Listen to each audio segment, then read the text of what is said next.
An affair with a business partner, a betrayal that destroyed a family. It was the eve of our 30th wedding anniversary. Since our daughter Emily was expecting a baby any day now, my wife Amy suggested, and I agreed, that we postpone the celebration until after the birth of our first grandchild.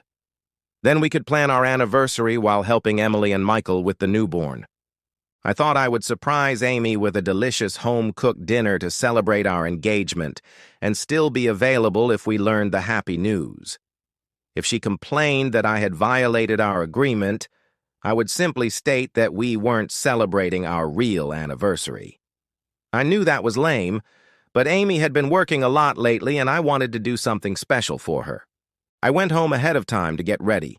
I repeated our post-engagement celebration dinner: grilled pork tenderloin with fresh sage leaves, lemon rice, green peas, and white chocolate raspberry cheesecake for dessert. I decorated the table with a bouquet of white lilies and scented candles. I even learned how to fold napkins in the shape of lilies. Amy came home late, as usual. She walked into the kitchen from the garage, tossed her briefcase bag on the counter, and walked past the dining room without taking her eyes off the phone, heading down the hall to our bedroom. She paid no attention to the sights and smells I'd lovingly created, greeting me carelessly. "Hi, Chris." It had been happening too often lately, but I ignored it in honor of such an occasion. That she was fixated on her phone was no surprise. She worked at an up-and-coming advertising agency and was courting a potential client who, if she signed a contract, would bring her a substantial bonus and allow her to move up a few rungs up the ladder to junior partner. As she had said many times, open communication was crucial at this stage of the negotiations. The fact that she completely disregarded my efforts to replicate our holiday dinner hurt me more than just a little. I sliced the tenderloin and laid it over the rice and sprinkled peas on top, sat down in my usual place at the table, and waited for Amy to return. She stayed longer than usual, but when she entered the dining room, she expressed her approval. "Oh, Chris, this is fantastic!" I handed her a glass of Dom Perignon and proclaimed a toast. "To 30 glorious years with the most beautiful woman I know." She turned slightly pale and looked at me with wide eyes. "Chris, this isn't today, is it? I didn't miss it, did I?" I wasn't sure if she'd forgotten what day it was or if she'd forgotten our anniversary at all. "No, honey, it's our anniversary tomorrow. We agreed to celebrate it after Noah was born, remember?" "Then what's all the fuss about?" "Well, it's not that I don't appreciate it," she added quickly. "I wanted to show you that I love you, appreciate you, and am proud to have you as my wife," I said slowly. "That's beautiful, Chris. Thank you. This is what we ate at our holiday dinner. Do you remember?" "Oh my God, that's so thoughtful. Oh, Chris." Her eyes filled with tears and it warmed my heart. She seemed to appreciate my efforts, even if I had to bring them to her attention. "Well, let's get on with it. The sooner we're done, the sooner we can decorate the cake with icing," I said. She gave me that sexy smirk I loved so much but had rarely seen lately. Before she took the first bite, her ever-annoying cell phone announced an incoming message. She picked up her phone, read for a bit, smirked, and furiously typed out a reply. Smirked. Then she waited a very long time for a reply. I knew it was going to be a long conversation. So be it, I thought. "I'm eating." In the middle of her meal, she finally looked up at me and smiled. "It's Emily. Pregnancy talk," she said, and got back on the phone. I finished my dinner before Amy could eat a bite.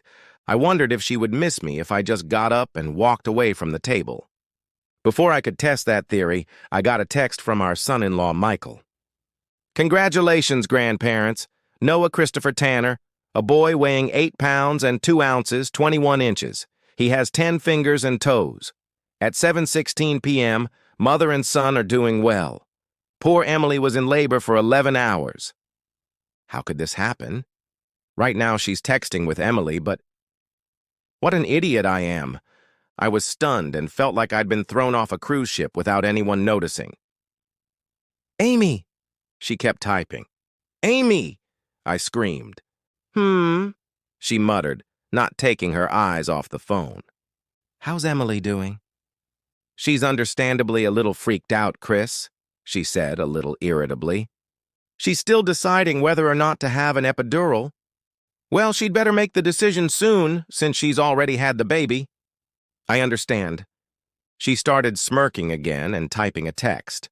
She was so engrossed in the conversation that she missed both Michael's text and my words.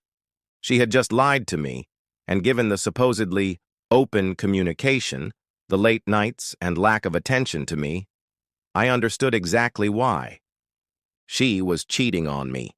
When she finally got around to reading Michael's message, she'd realize I was aware of it. I stood up slowly, so as not to distract her from the betrayal process, and retreated to my den. As I suspected, she didn't notice anything. The den is the only place I can call my own.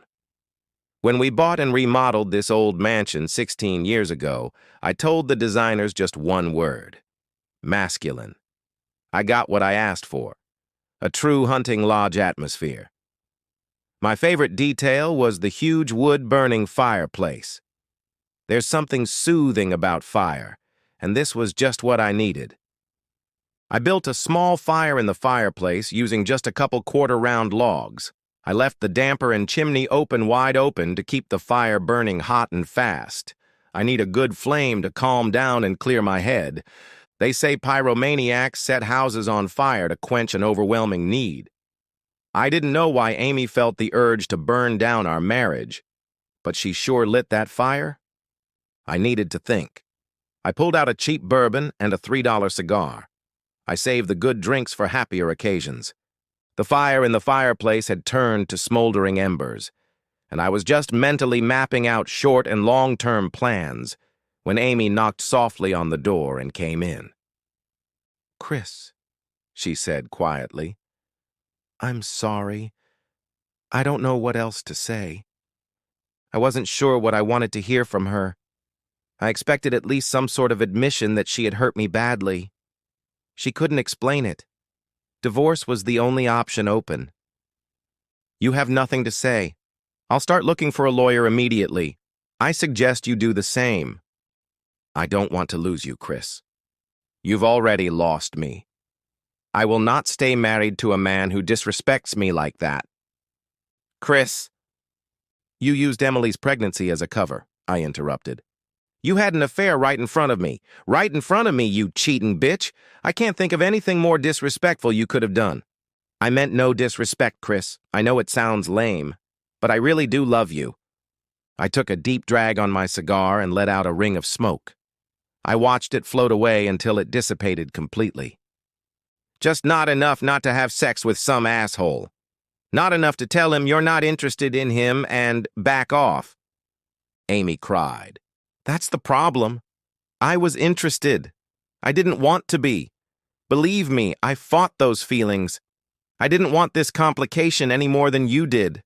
I just couldn't stop loving him, just like I couldn't stop loving you." Another ring of smoke. So she wouldn't leave him, even if it meant divorce. She was incapable. "So you love him?" "I do." "And you love me?" "Yes, Chris, for all my—" She realized how absurd what she was about to say would sound. I blew a ring of smoke in her face. "Not exactly from the bottom of my heart, yes." She sobbed, wiped her eyes, then blew her nose. "I never thought it was possible to love two men," she said. "But it is. I'm living proof. I'm sorry, I wish it weren't so, but it's true. Amy, how long have you been in love with this dork?" "Please, Chris, don't be rude." "Shut up, Amy! Don't tell me how to deal with my marriage falling apart. How long?" She turned pale and her shoulders tensed. She'd never heard such blatant sarcasm from me before. My marriage had never crumbled before. She lowered her head, closing her eyes. 5 months, she said. 5 months. More than half of Emily's pregnancy, almost all the way through her current project. Oh, no. "That's your client, isn't it?" She nodded slowly. "You had sex with him. That asshole sure knows how to negotiate a contract. Jesus Christ, make a deal and get a woman on the side. Win, win, win. There's no way she loved him or he loved her. They didn't have enough time to bond before they started playing cheating. She probably cheated on me from day one. I think it's bullshit, Amy. There's no love involved. He just wanted to beat you, make a good deal, and you let him. No. Stop it, Chris. It's not like that. It's not like that. We love each other. We do. Oh no, Amy, it's not true. It can't be true. You don't really love him. By then, she was sobbing loudly. That's not true, Chris. It's not true. It isn't. I waited for her to pull herself together and calm down. It was time to end this nonsense. Amy, how long were we dating before we got engaged? 9 months, she sobbed. In 9 months, we realized we loved each other enough to get married. How long did it take the asshole to get you in bed? 9 hours. She came screaming out of my den. Beloved my woman. Amy and I split things amicably and divorced 6 months later. Her lover dumped her as soon as the contract was signed. His next victim didn't appreciate the courtship and reported him. His wife filed for divorce. Amy's boss ordered a renegotiation of the contract after learning of their affair. They kept her at the firm, but she was officially reprimanded and would never make junior partner. At Noah's first birthday party, Emily pulled me aside and asked, Daddy, do you have a minute? I noticed that Amy was watching us as we stepped away from the other guests to talk privately. Emily began. Dad, you and Mom have gotten along so well since the divorce. I can't help but think that you two might want to try again. She loves you, Daddy, and I've seen the way you look at her sometimes. I think you still love her, too. I miss her, Em. God help me, I really miss her. How can I not miss someone who's been a part of my life for over 30 years? But I don't love her anymore. At least not as much. I can never forget what she did and how she did it. Emily looked embarrassed. Then how do you do it, Daddy? How can you be so nice to her when you're around her? I would never forgive Mike if he cheated. His body just wouldn't have been found. That made me smile, but I couldn't explain it to her. Emily loved Amy, and rightly so. But sometimes love pushes the truth away. She would never believe her mother was so flawed. Amy wasn't the one who took 9 months to fall in love with me. She would have married me after our first sex. It took me that long to be convinced. I would never have fallen in love with her if I didn't believe that Amy was basically a good person. But we all have flaws, and some flaws are more damaging than others. No doubt Amy's failings are devastating, but they're not her fault, and they hurt her more than anyone else, even if she doesn't realize it. I discovered too late that Amy can't tell the difference between physical love and emotional love. It's just not in her nature. It's inherent in her by nature or nurture. She believes she loved 2 men even though she truly loved one and desired the other. In my opinion, sex without love is physical attraction. Love without sex is a platonic friendship. For Amy, they are essentially the same thing. Amy's tragedy is that she will never experience the pleasure of combining passion with love. But this is the very cement that makes for a strong partnership. For her, love is identical to sex. Passion is identical to love.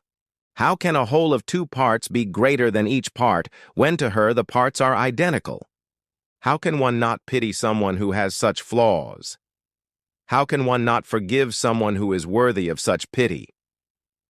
Maybe it's all one big steaming pile of horse manure, but it's my big steaming pile of horse manure, and it helped me forgive Amy, heal my heartache, and move on with my life. I smiled sadly at Emily. Everyone has to find their own path to forgiveness, Em. I found mine. I love you, Daddy. I love you too, sweetie. The end. Subscribe to my channel. Thank you!